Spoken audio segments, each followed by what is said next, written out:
ప్రార్థన మన స్థితిని మారుస్తుంది, ప్రార్థన మన గతిని మారుస్తుంది, ప్రార్థన మన జీవితాన్ని మారుస్తుంది, ప్రార్థన దేవునికి దగ్గర చేస్తుంది, ఆశీర్వాదానికి వారసులు చేస్తుంది. పిల్లరా, ఎబ్బేజు గారు ఇగో ప్రార్థన చేస్తున్నాడంట దేవునికి. ఆ ప్రార్థన దేవునితో విజ్ఞాపన చేస్తున్నాడు. ఎవరు? ఎబ్బేజు గారు. దూరం నుంచి ఎంతోమంది స్నేహితులు, బంధువులు చిన్నప్పటి నుంచి ఎంత బాధ పెట్టినా, తన పేరుని బట్టి ఎంత ఇబ్బంది పెట్టినా తను అలాగే తనలో తాను బాధపడ్డాడు తప్ప ఇతరులకు చెప్పుకోలేదు.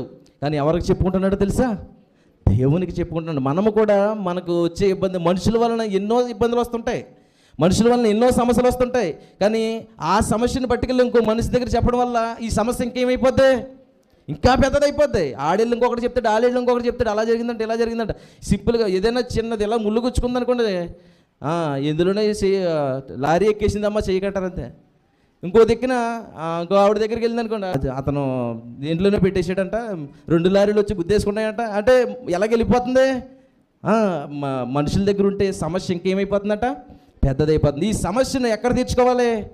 దేవుని దగ్గరే తీర్చుకోవాలి. ఎలాంటి సమస్యలకైనా పరిష్కారం ఎక్కడ దొరుకుతుందంట? మనకి దేవుని దగ్గరే దొరుకుతుందంట పిల్లరా. అందుకనే ఎబ్బేజు ఇశ్రాయేలు దేవుని గురించి మొర పెడుతున్నాడు.